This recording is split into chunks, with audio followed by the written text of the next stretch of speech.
Hello friend, welcome to Bajirao Reddy institute. Today analysis के आज के अंक में हम 20 दिसंबर 2023 के प्रमुख समाचारों को देखते हैं।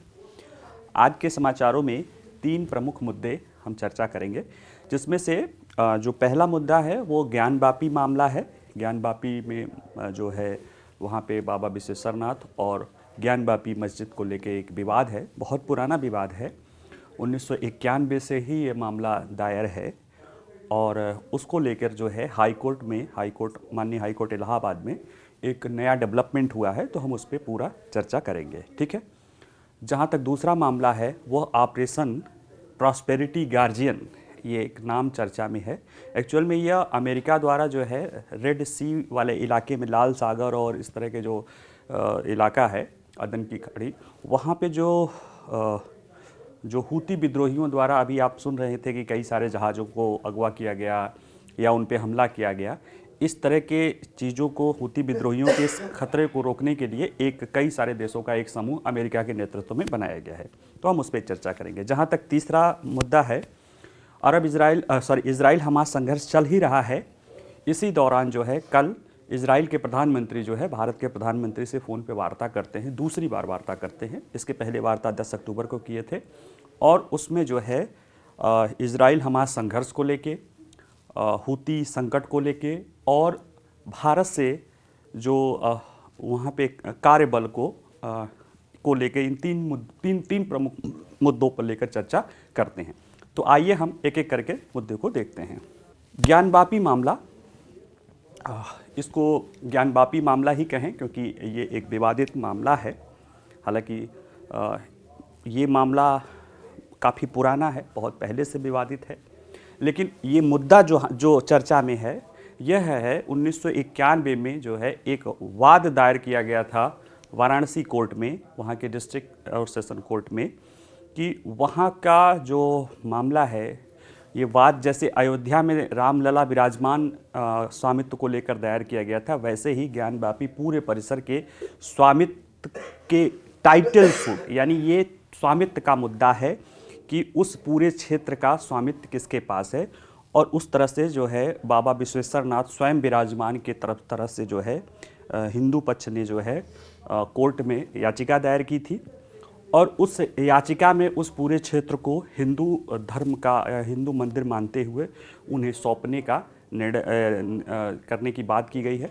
जबकि मुस्लिम पक्ष जो है उसका जो कह सकते हैं यूपी उत्तर प्रदेश सुन्नी वक्फ बोर्ड और जो मस्जिद कमेटी है, नाम थोड़ा सा अलग है इसलिए मैं ले नहीं पा रहा हूँ, मस्जिद कमेटी ने एक जो प्रतिवादी हैं वो दोनों, उन्होंने ये कहा था कि इस मामले को नहीं सुना जाना चाहिए क्योंकि प्लेसेस ऑफ वर्शिप एक्ट या उपासना स्थल अधिनियम 1991 जो एक संसद का एक्ट है, उसके तहत इस तरह के वाद रोके गए हैं। क्योंकि उसमें कहा गया था कि 15 अगस्त 1947 के बाद से जो भी रिलीजियस कैरेक्टर है वो बदला नहीं जाएगा किसी भी प्लेसेस ऑफ वर्शिप का, यानी जो पूजा स्थल है या उपासना स्थल है उनका रिलीजियस कैरेक्टर नहीं बदला जाएगा।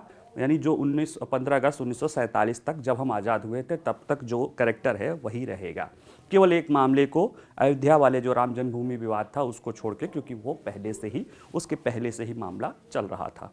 ठीक है, तो उस आधार पर रोका गया था। फिर मामला हाई कोर्ट में आया और वो 98 से लेके आज तक वो मामला हाई कोर्ट में रुका हुआ था। कल जो है हाई कोर्ट ने इसको कहा कि मामला जो इस रिलीजियस कैरेक्टर निर्धारित करने को जो है वो एक्ट उपासना स्थल वाला नहीं रोकता है और बनारस के कोर्ट को निर्देश दिया गया है कि वो जल्दी से जल्दी 6 महीने में इस मामले को तथ्य तक पहुँचे। ठीक है, आइए हम इसको समझते हैं क्योंकि ये मामला सेंसिटिव भी है, कई सारे तकनीकी पहलू से भी जुड़ा हुआ है। तो हमें जितना तकनीकी रूप से जानना चाहिए, जितना किसी की भावनाओं को आहत किए बिना समझना चाहिए, उतना हम इसको समझने की कोशिश करते हैं। क्योंकि देखिए, हम किसी भी मुद्दे को छोड़ तो नहीं सकते हैं, हमें बैलेंस अप्रोच रखना चाहिए। बैलेंस अप्रोच क्या है? जो कानूनी पहलू है, जो संवैधानिक पहलू है, जो तार्किक पहलू है, हम उसको लेकर चलते हैं। ठीक है, हमें जजमेंटल नहीं होना है। बार बार जैसे भारत के चीफ जस्टिस कहते हैं कि जब हम कोई निर्णय दे रहे हों तो हम जजमेंटल नहीं हों। तो ऐसे में ही जब इस तरह के मुद्दे आए जहाँ कोई किसी की भावना और उस तरह से है, उसमें हमें अपनी भावनाओं से परे रख के मुद्दे को सही ढंग से समझना होता है। ठीक है, आइए हम इसको समझते हैं। चर्चा में क्यों है? क्योंकि इलाहाबाद उच्च न्यायालय, अब देखिए इसको कोई ये ना कहेगा उत्तर प्रदेश वाला कि ये प्रयागराज उच्च न्यायालय है। नहीं भाई, उसका नाम इलाहाबाद हाई कोर्ट ही है, क्योंकि अभी उसका नाम नहीं बदला गया है। हाँ, इलाहाबाद जिले का नाम प्रयागराज हो गया है, ठीक है। तो इलाहाबाद उच्च न्यायालय ने 19 दिसंबर यानी मंगलवार को कल उत्तर प्रदेश सुन्नी सेंट्रल वक्फ बोर्ड और ज्ञान वापी मस्जिद समिति की 5 याचिकाओं को खारिज कर दिया और कहा, अपने आदेश में कहा कि 1991 में वाराणसी मस्जिद पर दायर मुकदमा उपासना स्थल अधिनियम के प्रावधानों के तहत वर्जित नहीं है। अभी इसको बता देते हैं। और इसमें आगे क्या कहा कि मामले की सुनवाई अब वाराणसी सिविल जज की अदालत द्वारा की जाएगी, जिसे 6 महीने के भीतर मामले में तेजी से आगे बढ़ने और कार्रवाई समाप्त करने का निर्देश भी दिया गया है। यानी कि कहीं ना कहीं 91 से जो मामला लटका हुआ है विभिन्न न्यायिक प्रक्रिया में, कहा जाता है ना कि कोर्ट में तारीख पे तारीख या जो उस तरह के, उसको अब हाई कोर्ट ने स्पीड कर दिया है कि नहीं, अब इस पे 6 महीने में निचले कोर्ट को कह दिया है कि आप इसको मामला सुनाइए। देखिए, इसमें जो मामला अभी वाराणसी कोर्ट में, इलाहाबाद हाई कोर्ट में, माननीय सुप्रीम कोर्ट में जो चला था, जो कुछ महिलाओं ने जो है वहाँ पे श्रृंगार गौरी की पूजा और ASI सर्वे, वो अलग मामला है। उससे पहले का ये मामला है और इसी मामले पर हाई कोर्ट द्वारा स्थगन देने के बाद 1998 के बाद से ही बाद में कई सारे मामले 2021 और इस तरह की चीज़ों में आए हैं, जिसमें ASI का सर्वे भी पूरा हो चुका है, ठीक है। तो जहाँ तक इस मामले की बात है, इसमें कोर्ट ने जैसे ये कहा है कि जो 91 में दायर वाद था, उस वाद में जो बातें कही गई थी, जो मांग की गई थी, उसको प्लेसेस ऑफ वर्शिप एक्ट नहीं रोकता है। और ऐसे में कोर्ट, इलाहाबाद हाई कोर्ट ने वहाँ के लोअर कोर्ट को ये कहा है कि आप इस पे 6 महीने के अंदर अब आप इस पर जल्दी से जल्दी फैसला सुना दीजिए। ऐसे में आइए पहले समझते हैं कि न्यायालय ने क्या तर्क दिया था, ठीक है। तो इलाहाबाद उच्च न्यायालय द्वारा निर्णय के संदर्भ में दिया गया तर्क, जब भी कोई कोर्ट अपना फैसला देता है तो फैसले के साथ रीजनिंग देते हैं। जो भी जज होते हैं वो रीजनिंग लिखते हैं, तर्क शास्त्र या तर्क देते हैं कि उनका निर्णय किस आधार पे है। और चूंकि क्यों उसी में नहीं, वो निर्णय कई सारी जगहों पे नज़ीर बन जाता है, ठीक है। इलाहाबाद हाई कोर्ट का निर्णय है, एक जज का है या 2 जज का, ये नहीं पता कि जो निर्णय है वो उसके नीचे के अदालतों के लिए नज़ीर बन जाता है। ऐसे में पूरा प्रॉपर रीजनिंग, कोर्ट कोई भी फैसला देता है वो रीजनिंग के आधार पे देता है, ठीक है। तो इसमें जो इलाहाबाद उच्च न्यायालय ने कहा कि उपासना स्थल अधिनियम 1991 वादाकारियों को किसी भी उपासना स्थल के धार्मिक चरित्र, रिलीजियस कैरेक्टर को परिभाषित करने के लिए अदालतों में जाने से पूर्ण प्रतिबंध नहीं लगाता है, क्योंकि 1991 का अधिनियम धार्मिक चरित्र के शब्द को परिभाषित नहीं करता है।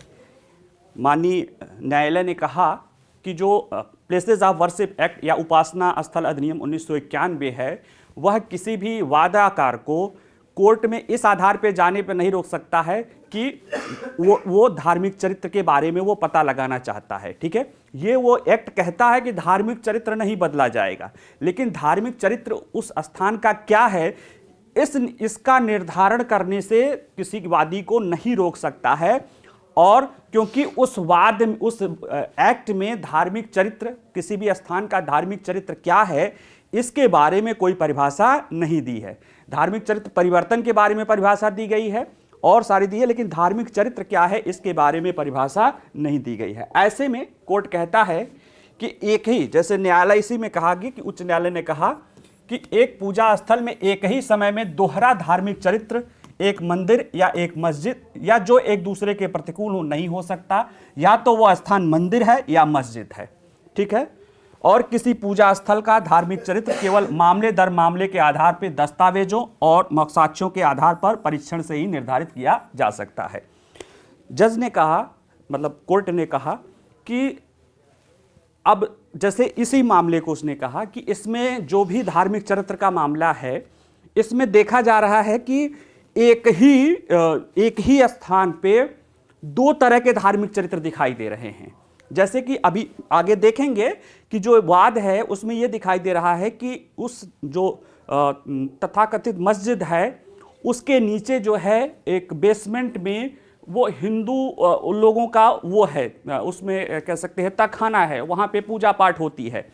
और जो प्रतिवादी हैं उन्होंने भी अपने बाद में ये कहा है कि वहाँ पे पूजा पाठ और इस तरह के करने से कोई रोकता नहीं है। हाँ, उसका परिवर्तन नहीं किया जा सकता है क्योंकि 1991 का प्लेसेस ऑफ वर्शिप एक्ट ऐसा करने से रोकता है, धार्मिक चरित्र बदलने से।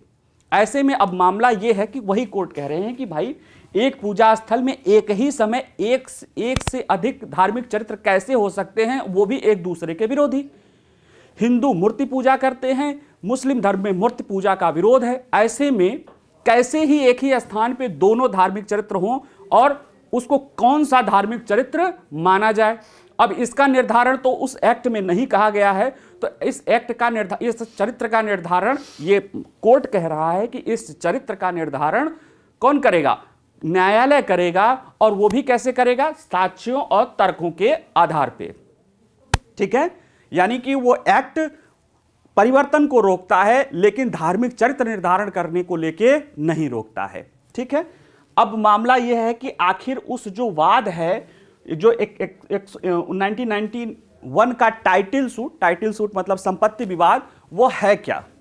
देखिए, वो वाद जो है जो किया गया था वो उसमें अभी तक जो रुका रहा एक तकनीकी पहलू से रुका हुआ है।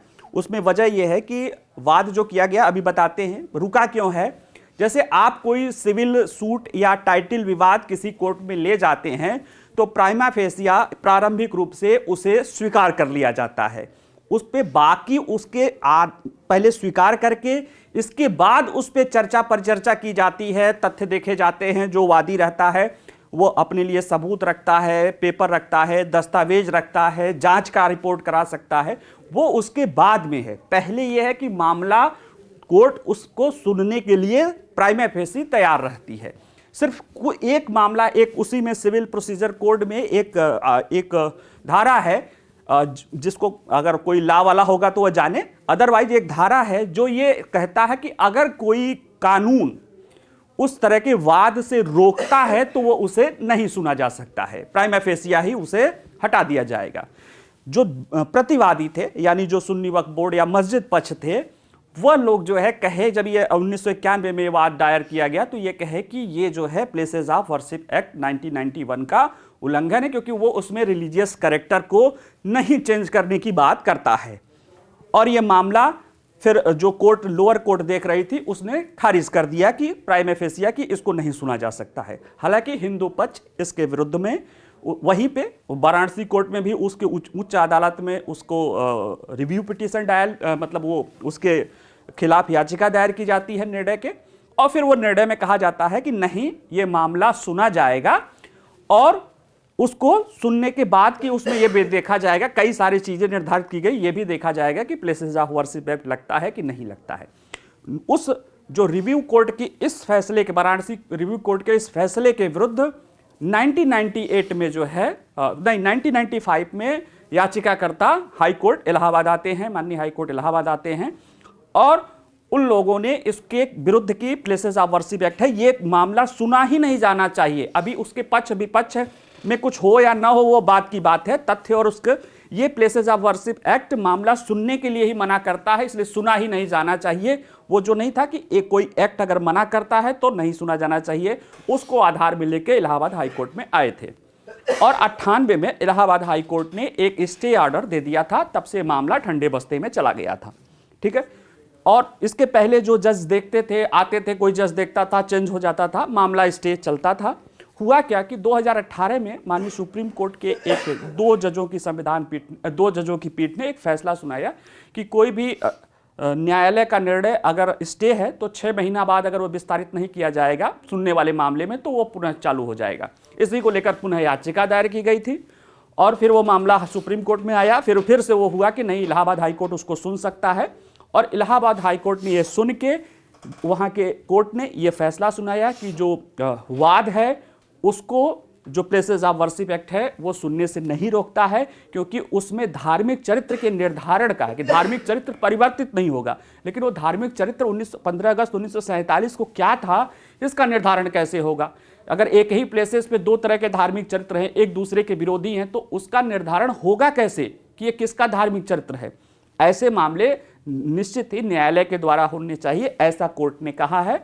और पुनः जो है वहां के कोर्ट को कहा है कि अब आप इसको सुनिए, 6 महीने में तथ्यों के आधार पर फैसला करिए। यानी हाई कोर्ट ने अभी उसके मेरिट के आधार पर फैसला नहीं सुनाया है, अभी यह सुनाया है कि प्लेसेस ऑफ वर्शिप एक्ट इस तरह के मामले सुनने से नहीं रोकते हैं, क्योंकि उसमें धार्मिक चरित्र की परिभाषा नहीं दी गई है। तो ऐसे में धार्मिक चरित्र का निर्धारण तो कोर्ट के द्वारा ही किया जा सकता है जहां पे विवाद हो। ठीक है, अब आइए देखते हैं कि उस टाइटल सूट में क्या चुनौती दी गई थी। कि एक 1991 की याचिका बाबा विश्वेश्वरनाथ की तरफ से के नाम से हिंदू पक्ष द्वारा की गई थी, जैसे कि अयोध्या मामले में की गई थी। रामलला विराजमान स्वयं किए थे। यानी एक जो कानूनन है कि जो डायटी होता है या जो कह सकते हो कि जिसकी हम पूजा करते हैं, वह स्वयं भी वाद दायर कर सकता है जो है न्यायालय में। तो जैसे कि अयोध्यावाद में रामलला विराजमान थे वाद दायर याचिकाकर्ता, यहाँ पे जो है काशी विश्वनाथ या विश्वेश्वर महादेव जो है वह स्वतः ही याचिका करता है अपने वकीलों के द्वारा। ठीक है, इसमें जो बात कही गई है वो ये है कि अब थोड़ा सा इस मुकदमे के बारे में भी जान लीजिए कि यह आदेश देने की मांग की गई कि ताखाने के शीर्ष पर स्थित संरचना या मस्जिद भगवान विश्वेश्वर के पुराने मंदिर के निकटवर्ती भाग और कुछ अन्य संरचनाएं भगवान विश्वेश्वर और भक्तों की संपत्ति है और यह मुस्लिम समुदाय ने संपत्ति पर अवैध रूप से, ये याचिकाकर्ता कह रहे हैं, न कोर्ट कह रहा है न मैं कह रहा हूं। पहली बात, ये याचिकाकर्ता कह रहे हैं कि मुस्लिम समुदाय ने संपत्ति पर अवैध रूप से कब्जा कर लिया है। याचिका में कहा गया है कि हिंदुओं को इस पूजा स्थल के रूप में उपयोग करने और अपने मंदिर का नवीनीकरण और पुनर्निर्माण करने का अधिकार दिया गया है। आगे इसी में कहा गया है कि क्यों उसकी है, तो बताते हैं कि इस वाद में वो वादी कहते हैं, अब ये कह रहे हैं ना कि मुस्लिमों ने किया है, तो क्यों किया है ये भी वो बताते हैं कि उस स्थान पर पौराणिक काल से पहले भगवान शिव का स्वयंभू ज्योतिर्लिंग मौजूद था, जिसे भगवान विश्वेश्वर के नाम से जाना जाता है। और ये मुस्लिमों के, भारत में मुस्लिमों के आने के बहुत पहले से ही है। तर्क दिया गया कि मंदिर का निर्माण लगभग 2050 साल पहले राजा विक्रमादित्य ने किया था और उसमें भगवान विश्वेश्वरनाथ की मूर्ति की विधिवत प्रतिष्ठा की गई थी और धार्मिक विद्वेष के कारण देश में मुस्लिम शासन के दांत, इसमें कहा गया कि औरंगजेब के समय इसमें तोड़फोड़ की गई। ठीक, अब मामला क्या है कि ये तो रहा कि वादी जो हिंदू पक्ष के वादी हैं उन्होंने ये आधार दिया है। अब वाराणसी कोर्ट उनके इन्हीं वादे और इसको लेके जो उनको तथ्य देना है वो उस पर ध्यान देगी। अभी हाई कोर्ट ने इस पे कोई फैसला नहीं सुनाया है, ठीक है न, इस पे कोई उसके फैसले का इनके दावे पर कोई प्रभाव पड़ेगा। हाँ, अब कोर्ट जो देखेगी, अब ये उन्होंने वाद किया है तो उसके साथ उन्होंने साक्ष्य देंगे, तथ्य देंगे। ठीक है, इसमें मुस्लिम पक्ष क्या, इस जो दावा किया गया है उसके जवाब में प्रतिवादी या मुस्लिम पक्ष ने क्या कहा है। देखिए, इसमें कहा गया है कि सुन्नी वक्फ बोर्ड, मस्जिद समिति और सुन्नी वक्फ बोर्ड की ओर से पेश हुए वकीलों ने कहा कि याचिकाकर्ताओं को मंदिर में प्रार्थना करने का पूरा अधिकार है। उन्हें न तो रोका गया है, न ही किसी ने उन्हें मंदिर के अंदर धार्मिक संस्कार करने से रोका है। यानी आपको आश्चर्य होगा कि वहाँ के अंदर जो नीचे ताखाने हैं उसमें अभी भी पूजा पाठ करके एक पुजारी हैं वो जाते हैं, करते हैं, और पहले वहाँ पे पूजा होता भी था 97 तक। ठीक है, और वकीलों के अनुसार उपासना स्थल अधिनियम 1991 किसी भी उपासना स्थल के संबंध में किसी भी विवाद को रोकने के उद्देश्य से लागू किया गया था। इनका कहना है कि जो प्लेसेस ऑफ वर्शिप एक्ट 1991 आया था वो इसीलिए आया था कि किसी भी उपासना स्थल में आगे विवाद न खुले। ठीक है, इसलिए वो कह रहे थे कि वो तर्क दे रहे थे कि जो मस्जिद है वहाँ 15 अगस्त 1947 से नमाज हो रही है, ऐसे में वो उसका रिलीजियस प्लेस नहीं बदला जा सकता है। और ये बातें वो बता रहे हैं कि प्लेसेस ऑफ वर्शिप एक्ट 1991 में ये बातें कही गई है। ठीक है, अब प्रश्न है कि उपासना स्थल अधिनियम 1991 क्या कहता है। देखिए, ये एक्ट लाया गया था जबकि बाबरी मस्जिद का जो है मामला चल रहा था, राम जन्मभूमि बाबरी मस्जिद अपने चरम पे था।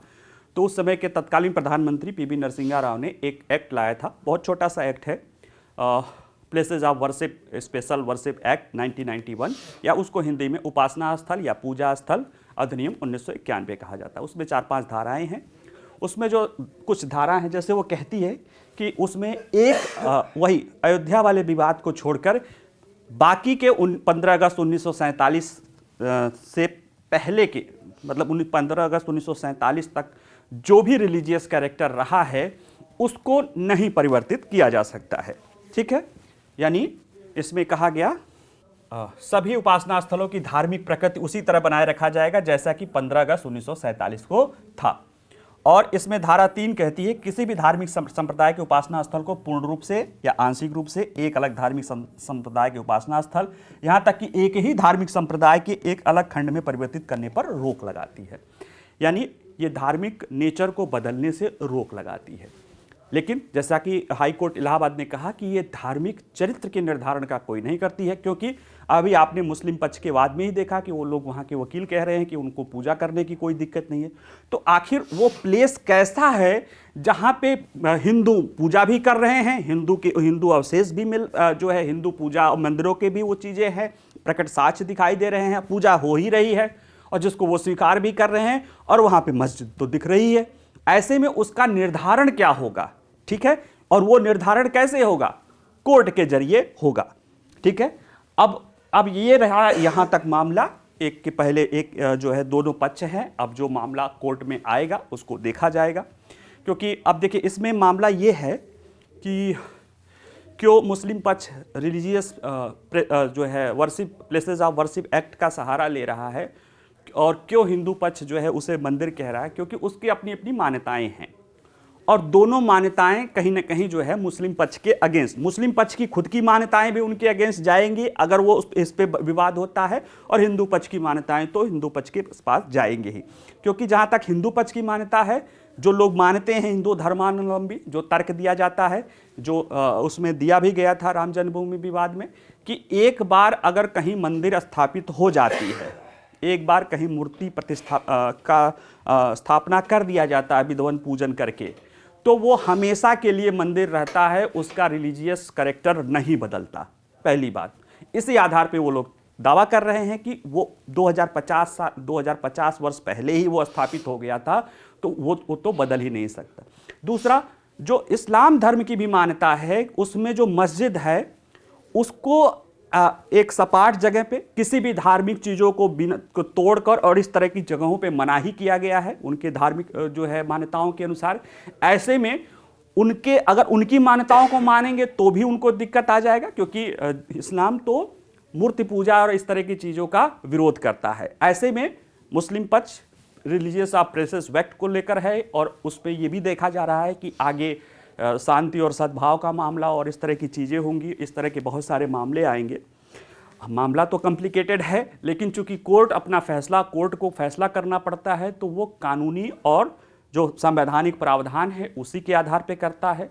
और अभी तक ये था कि सिर्फ एक वाद ले जाने के लिए एक मामला था कि कानून के तहत अगर रोक दिया जाता है तो उसको सिविल कोर्ट नहीं सुन सकती है। इसी के आधार पे इतना देर तक ये फैसला रुका रहा। लेकिन अब चूंकि हाई कोर्ट ने कह ही दिया है कि वो धार्मिक चरित्र निर्धारण कैसे होगा, अब इस पर अगर कोई सुप्रीम कोर्ट का या इलाहाबाद हाई कोर्ट की बड़ी बेंच का कोई फैसला नहीं आ जाता है, तो बाकी वो कोर्ट अपना निर्धारित करेगी। जो उनके दावे किए गए हैं उन दावे के आधार पर उनको साक्ष्य देना पड़ेगा, उनको चीज करना पड़ेगा, प्रतिवादी को उस साक्ष्य के विरुद्ध में काट देनी पड़ेगी। ठीक है, चलिए अब जैसा जो होगा हम इसको जितना न्यूट्रल हो सकते हैं और जो सही प्रावधान है उसको हम बताने की कोशिश किए हैं। इसको होप आप लोग उसी तरीके से इसको समझिएगा। ठीक है, बाकी इसमें जो भी फैसला होगा उसको हम समझेंगे। अगर कोई कहे कि हाई कोर्ट ने वहाँ पे मंदिर का निर्णय दे दिया या मस्जिद का निर्णय दे दिया, तो इस पर मत सोचिए। सिर्फ हाई कोर्ट ने यही कहा है कि वहाँ पे जो दायर वाद है उसको सुनने पे कोई रोक नहीं है। अब वो कोर्ट वहाँ की फैसला करेगी कि वो वाकई में उसका कैरेक्टर क्या है। ठीक है, चलिए जब जैसा फैसला होगा, जैसा होता जाएगा, हम आपको बताते जाते हैं। ठीक, चलिए आगे देखते हैं। अगला मुद्दा है ऑपरेशन प्रॉस्पेरिटी गार्जियन। यह लाल सागर में हूती विद्रोहियों के हमले से सुरक्षा के लिए जो है अमेरिका के नेतृत्व में एक सामूहिक प्रयास है। ये जो प्रयास किया गया है वो जैसे आप देख ही रहे हैं कि जो लाल सागर है वह स्वेज नहर के द्वारा, जो लाल सागर एक लगभग 2000 किलोमीटर लंबा एक सकरा सागर है जो हिंद महासागर और स्वेज नहर के द्वारा जो है ना, स्वेज नहर के द्वारा भूमध्य सागर से जुड़ता है। और एक प्रमुख जो है सी रूट है। कुछ जो अंतर्राष्ट्रीय स्तर पे जो इस तरह की अध्ययन करने वाली संस्था है उनके अनुसार इस स्वेज नहर के तहत यानी इस लाल सागर के होते दुनिया का 12% जो है व्यापार होता है। ऐसे में यमन के जो है ईरान समर्थक हुती विद्रोही इजराइल हमास युद्ध को आधार बनाते हुए वह इस क्षेत्र में कई सारे जहाज़ों पर हमला किया है। उसमें से एक जहाज़ जो भारत की तरफ आ रही थी उस पर भी उसको अगवा किया गया था इस आधार पे कि ये इसके मालिक कहीं न कहीं इजराइल के हैं और वो कह रहा है कि वो हम इसको करेंगे। हालांकि अमेरिका के जो है जो रक्षा मंत्री हैं वो बहरीन के यात्रा पे थे क्योंकि बहरीन में उनका अमेरिका का नौसेना बेस है और वहीं पे जो है इस तरह के जो है ऑपरेशन प्रॉस्पेरिटी गार्जियन करके एक कई सारे देशों जिसमें यूके है, फ्रांस है, इटली है, स्पेन है, बहरीन है, यानी जो अमेरिका के सहयोगी देश हैं जिनका उस क्षेत्र से होते हुए व्यापार होता है वो लोग इस क्षेत्र में समुद्री सुरक्षा के लिए प्रयास करेंगे। आइए हम इसको एक एक करके देखते हैं।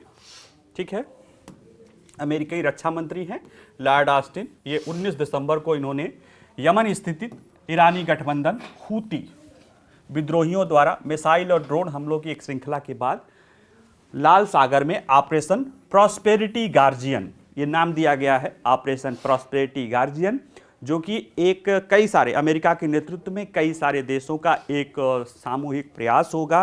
और वो प्रयास क्या होगा? लाल सागर में हूती विद्रोहियों द्वारा जो अंतर्राष्ट्रीय समुद्री परिवहन पे जो के उसमें जो टैंकर या इस तरह के जो पोत हैं उन पे जो हमले किए जा रहे हैं उनको रोकना। ठीक है, और इसमें इस बहुराष्ट्रीय अभियान में भाग लेने वाले देशों में यूके है, बहरीन है, कनाडा है, फ्रांस है, इटली है, नीदरलैंड है, नॉर्वे है, सेशल्स है और स्पेन है।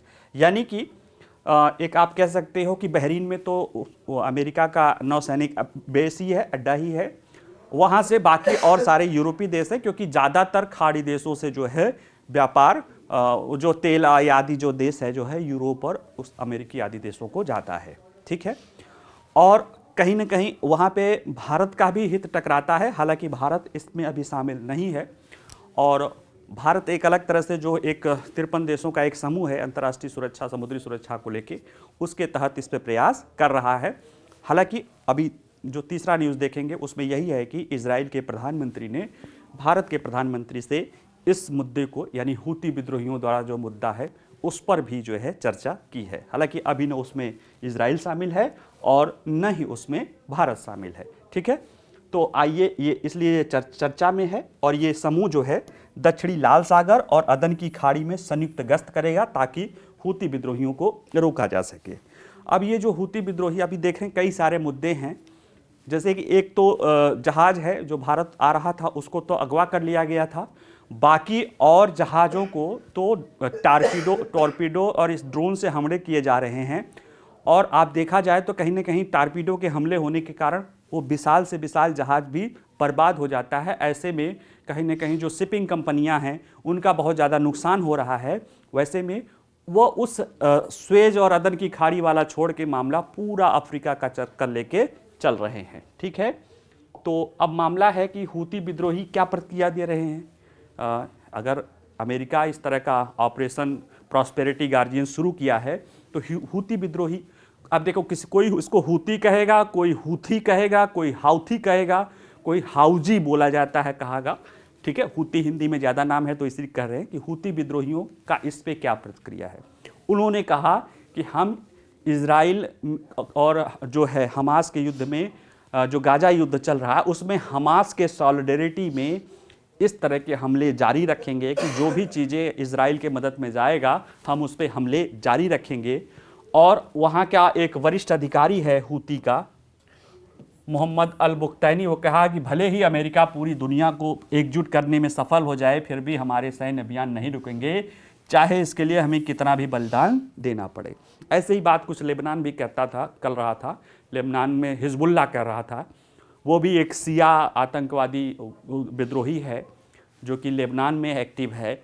और ये हूती जो है, यह भी सिया ही एक संप्रदाय है, जायदिज़्म, उसका एक समूह है। और यह यमन में जो है एक्टिव है, और वहाँ की राजधानी पर भी इनका कब्जा है। पिछले 10 सालों से ये युद्ध कर रहे हैं। और ये चाहे हिजबुल्लाह हो चाहे हूती हो, इन दोनों को हथियारों से लेके हर तरह से साजो सामान का सहायता ईरान से मिलता है। ठीक है।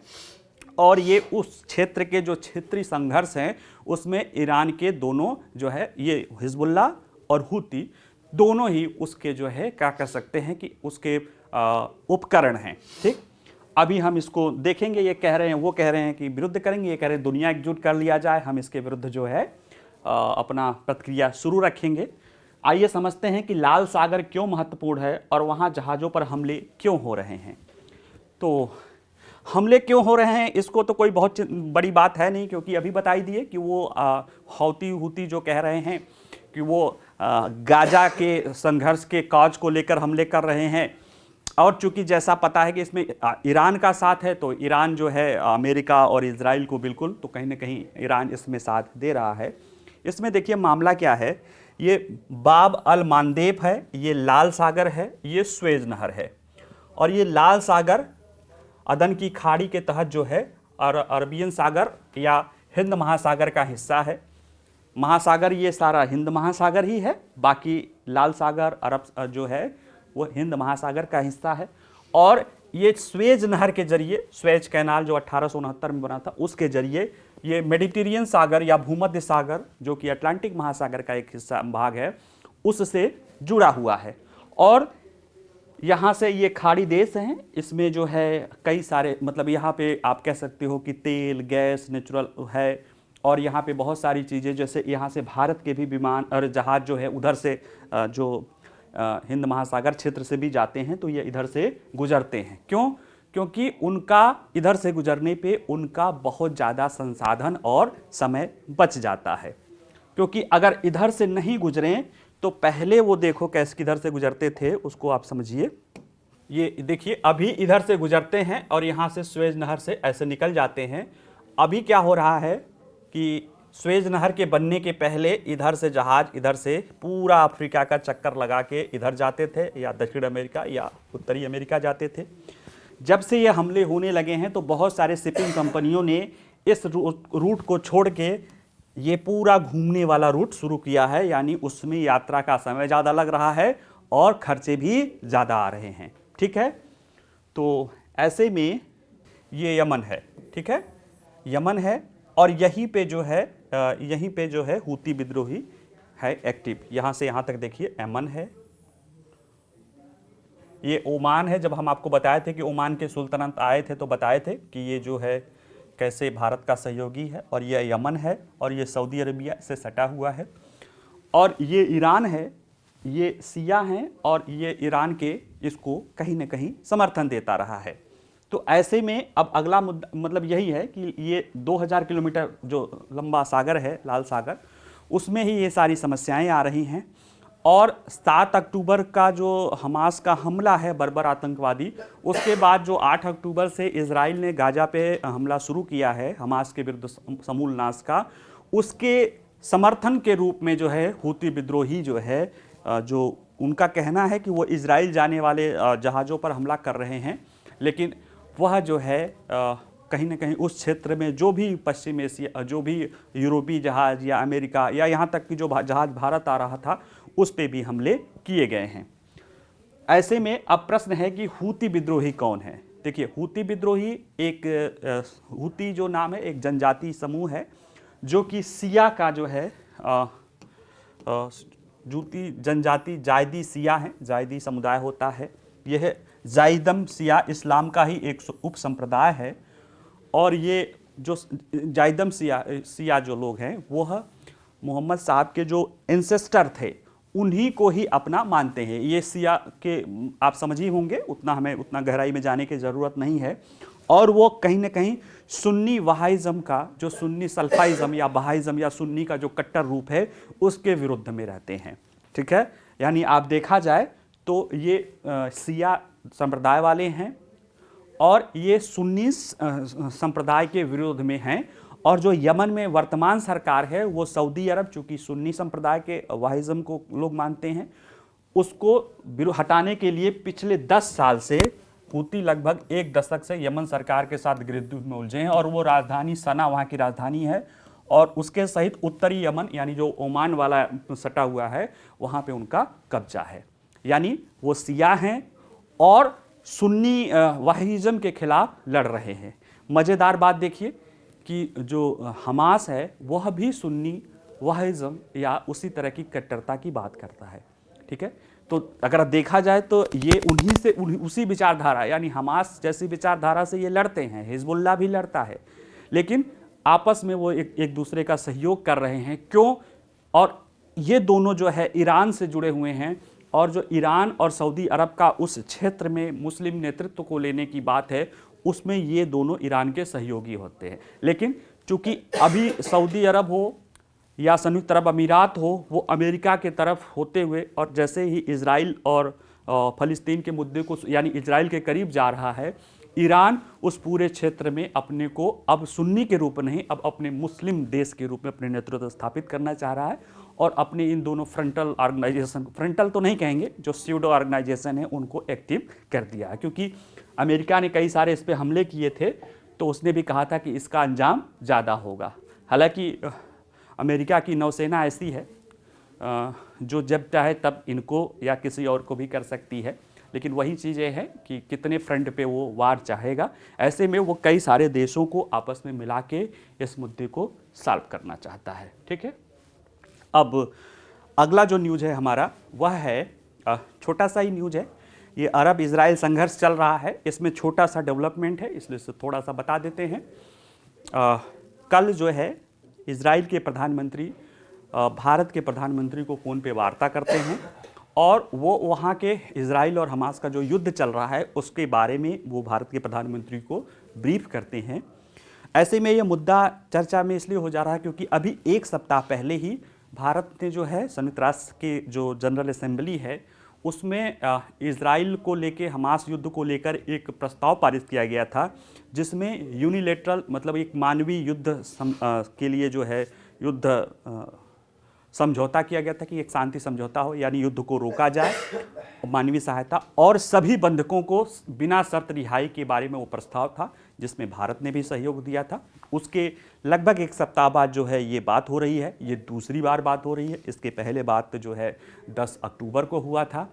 और अगर देखा जाए, अगर आप ज़रा देखिए तो हमें नहीं लगता है कि बेंजामिन नेतन्याहू अमेरिका के राष्ट्रपति के बाद केवल भारत के प्रधानमंत्री को ही फ़ोन करके बताते हैं, बाकी और किसी से उसको कोई, हमें नहीं लगता। जो भी हम देखते हैं कि भारत के प्रधानमंत्री को बता रहे हैं 2 बार और अमेरिका के राष्ट्रपति को, इसके सिवा वो विश्व के और किसी नेता से न रूस के राष्ट्रपति को बताते हैं, न जो है जो प्रमुख ताकत है चीन के राष्ट्रपति, उनको नहीं बताते हैं। तो ये बताता है कि कहीं न कहीं भारत का और इजराइल के लिए भारत का महत्व ये बेहतर भी है, लेकिन कुछ चुनौतियां भी, जैसे हूती विद्रोही भारत आने वाले जहाज़ों पर भी हमला कर रहे हैं। ठीक है, तो मामला कॉम्प्लिकेट हो जा रहा है, फिर भी हम इसको आइए समझने की कोशिश करते हैं। देखिए, भारत द्वारा पहली बार संयुक्त राष्ट्र महासभा में एक मसौदा प्रस्ताव के पक्ष में मतदान किया गया था, जिसमें कहा गया था कि तत्काल मानवीय युद्ध विराम होना चाहिए। इसमें पहली बात ये, देखिए न्यूज़पेपर वाले आधा बताते हैं आधा छोड़ देते हैं। भारत ने क्यों, लोगों ने कहा कि अब भारत इजराइल के नहीं, भारत हमेशा से इजराइल और फ़लस्तीन के 2 राष्ट्र का समर्थक है। और प्रधानमंत्री ने इसमें अभी जो वक्तव्य दिया है, प्रधानमंत्री कार्यालय ने बताया है कि उसमें भारत ने कहा है कि वो द्विराष्ट्र और शांतिपूर्ण चीज़ों से इसको हल करे। तो यानी युद्ध विराम का समर्थन किया है और सभी बंधकों को बिना शर्त रिहाई की मांग की गई थी। यानी उसमें दोनों पक्षों के बारे में बात की गई थी, मानवीय आधार पर यह किया गया था, ये किसी देश के विरुद्ध नहीं था, ये किसी संगठन के विरुद्ध नहीं था। ऐसे में भारत ने उसका समर्थन किया था। उसके 1 सप्ताह बाद जो है इजराइल की प्रधानमंत्री जो है बेंजामिन नेतन्याहू प्रधानमंत्री नरेंद्र मोदी से फ़ोन पे करते हैं और वह जो इजराइल हमास का संघर्ष का हालिया घटनाक्रम है उसको बताते हैं, क्योंकि अभी आपको पता होगा कि अमेरिका के एनएसए वहाँ पे आए हुए थे, एनएसए नहीं, एनएसए टीम की आई हुई थी, और इसके बाद अमेरिका के जो है रक्षा मंत्री वहाँ पे आए हुए थे, और वहाँ पे अमेरिका ये कह रहा है कि युद्ध को चरण में ले जाओ, यानी अब इसको टारगेटेड यानी सर्जिकल स्ट्राइक के रूप में ले जाओ। और अभी अमेरिका के नेतृत्व में अभी हमने पढ़ा है कि ऑपरेशन जो है प्रॉस्पेरिटी गार्जियन, जो अमेरिका के नेतृत्व में कई सारे देशों द्वारा लाल सागर में बनाया गया है, और वो भी मुद्दा कहीं ना कहीं चर्चा में है, तो इसको लेके चर्चा किया गया है। जो इसमें बात की गई है वो दो प्रमुख मुद्दे हैं, जैसे कि भाई इजराइल हमास संघर्ष चल रहा है, अगर इजराइल किसी देश से युद्ध कर रहा है, खासतौर से अपने सबसे कट्टर जिसकी बात ही है कि वो उसको पूरा समाप्त कर देना चाहता है इजराइल को, और इजराइल ने ठान लिया है कि वो हमास को नेस्तनाबूद कर देगा, फ़लस्तीन को नहीं हमास को, दोनों को समझने की बात है। ठीक है, ऐसे में निश्चित रूप से दोनों के बीच ये प्रमुख वार्ता होगी। इसमें जो बात हुई है इजराइल हमास युद्ध और हूती संकट में भी बात हुई है। इसमें भारत के प्रधानमंत्री कार्यालय का एक बयान आया है जिसमें कहा गया कि दोनों नेताओं ने समुद्री यातायात की सुरक्षा को लेकर चिंताएं साझा की है, और प्रधानमंत्री नरेंद्र मोदी ने जो है प्रभावित आबादी के लिए निरंतर मानवीय सहायता की आवश्यकता को दोहराई है, यानी जो भारत कह रहा है कि जो प्रभावित आबादी है युद्ध से उनको मानवीय सहायता मिलती जाए, और बातचीत और कूटनीति के माध्यम से सभी बंधकों की रिहाई सहित संघर्ष के शीघ्र और शांतिपूर्ण समाधान पर जोर दिया। भारत का किसी भी, चाहे रूस यूक्रेन संघर्ष हो या इसी, वो चाहता है कि बातचीत और कूटनीतिक पहलों से ही संघर्ष का समाधान किया जाए, हालांकि किसी भी आतंकवादी हमले का वो समर्थक नहीं रहा है। दूसरे, इजराइल के प्रधानमंत्री कार्यालय का बयान आया कि दोनों नेताओं ने बाब अल मांडेब, यानी जो अभी देखे थे कि जो यमन का जो जहां से लाल सागर शुरू होता है, कि वहां की स्वतंत्रता को सुनिश्चित करने के महत्व पर चर्चा की, क्योंकि इसे ईरान द्वारा उकसाया गया है, हूतियों की आक्रामकता से खतरा है, और ये खतरा भारतीय और इजराइल अर्थव्यवस्था के साथ साथ पूरी वैश्विक अर्थव्यवस्था और परिवहन के लिए खतरा है। इस पे ये उनका आया है। और क्या आया है कि इसमें जो बात कही गई है कि इजरायली प्रधानमंत्री कार्यालय ने कहा है कि नेतन्याहू ने हमास आतंकवादी संगठन को खत्म करने के लिए इजराइल के उचित युद्ध में भारत के समर्थन के लिए भी मोदी को धन्यवाद दिया है।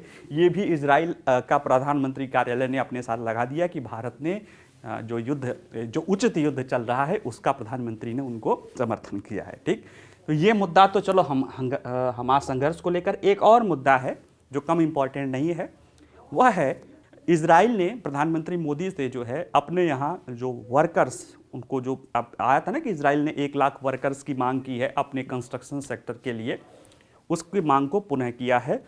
और ये मांग इसलिए है क्योंकि अभी तक इजराइल में जो कंस्ट्रक्शन सेक्टर था उसमें 80,000 जो है फ़िलिस्तीनी लोग आते थे, जो गाजा से आते थे या वेस्ट बैंक से आते थे, वह अब इजराइल ने पूरी तरह से उन पर रोक लगा दिया है। ऐसे में काफ़ी बड़ी संख्या में उनका कंस्ट्रक्शन जो क्षेत्र है वो प्रभावित हो रहा है, और इजराइल ने भारत से 1 लाख वर्कर को अपने यहाँ मांगा है।